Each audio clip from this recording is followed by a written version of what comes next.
Hi, and welcome to June STEM in honor of our upcoming summer reading program, whose theme is animals. We are going to be having an animal STEM this month. Just so you know, summer reading starts June 24th, so keep an eye out for that and call the library if you want some more information. Anyway, let's get started. So, birds.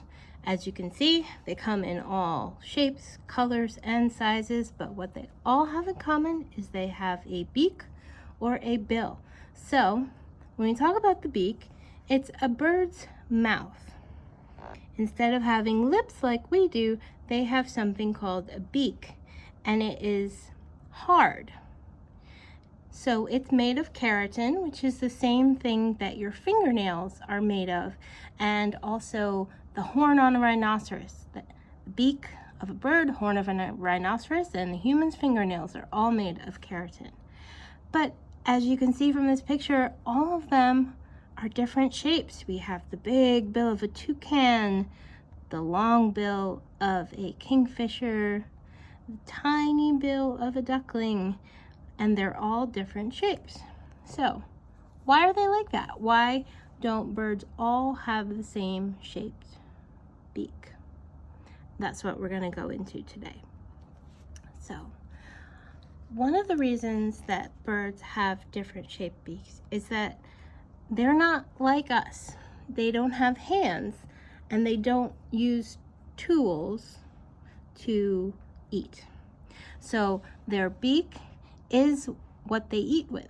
So unlike us, who can pick up a spoon or a knife or a straw, depending on what we're eating or drinking, the birds have one option, and that is their beak. So over time, they have evolved to have very specific beaks. Their beaks are the shape that they need to eat. And I'm going to show you kind of why that is and why some birds have the beak that they do. So I'm going to get started with some birds you probably know very well, and that is ducks and geese. Move all this away. So ducks and geese are known as filter feeders. So they have a long, flat, round, in this case, their beak is called a bill. And you've seen them at the park, maybe at a lake, out in the wild, in your yard. One of the things that they eat is things in the water. So I'm going to compare the duck beak bill to a spoon. So they're what's known as filter feeders. Let's pretend that this is our lake. I am going to pour some water into our lake. So the ducks and the geese are swimming around. Instead of having a very precise beak to pluck things up, it's more like a spoon. So they scoop things out of the water, and then they get rid of everything they don't want with little hairs that act like a filter, and then they eat.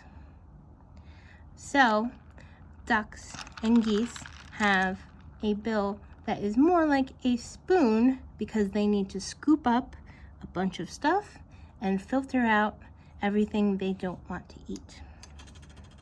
Okay, next we have birds that are insect eaters.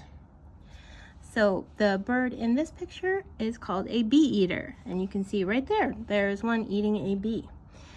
Other insect eaters include robins, who you may see in the spring or in the summer. They have a orange tummy and kind of a long straight beak like this. And they are the ones that have a very long straight beak so that they can grab the insects out of the air. They just go like this. They don't need to scoop up a lot of stuff. What they do need is to grab the insects very quickly. So they have a long, straight, pointy beak so that they can grab those insects out of the air. Next up, we have nectar drinkers.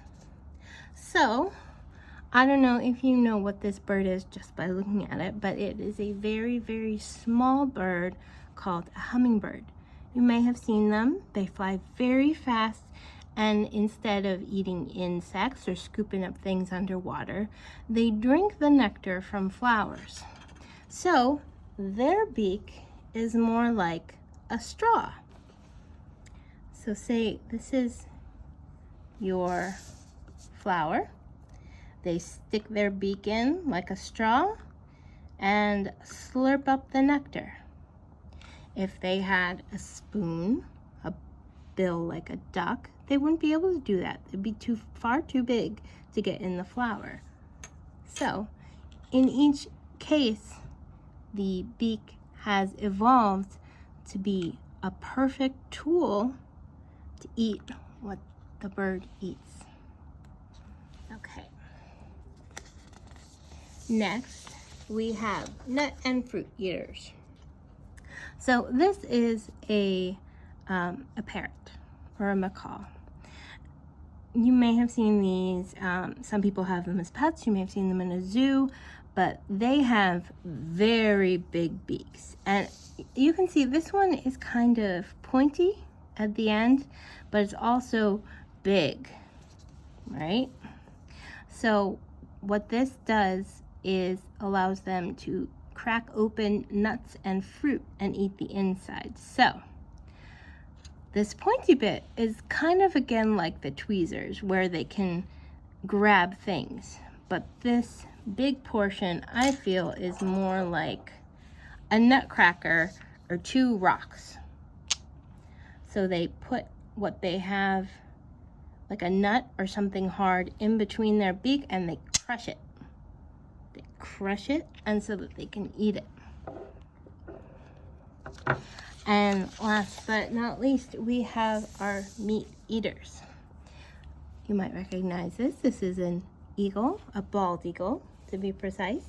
You may have seen these out in the wild or in a zoo, but this includes birds like vultures, hawks, osprey, and they are birds of prey or raptors, and what they are meat eaters. So what do you notice about their beak? Is it small and kind of blunt? No, it's long and sharp, right? So what this is like a knife. Their beak can cut into other animals, and so that they eat the meat from the animals. So all of these different beaks have evolved so that each one of these different birds can eat insects, fruits, nuts, nectar, meat, all of these to the best of their ability. And that is evolution. So you can try this at home, and you can also take a look at birds. Take a look at their beaks and think about what you think they eat based on how their beaks are shaped. Do they have long, thin beaks? Do they have short, round beaks for crushing things? That is up to you. So go out, take a look at the birds around you, and try and decide what you think the birds eat just based on their beaks. I think you'd be surprised. Okay, so next month's STEM, July and August, is actually a grab and go STEM. So you are going to have to sign up for this. You can call the library to sign up, and what you'll be able to do is take home ingredients so you can follow along with the project at home with me. Okay? I hope you learned a lot about animals and their beaks today, and I will see you again next time. And remember to sign up so you can take home your experiment and do it with me at home. Okay? Bye, everyone.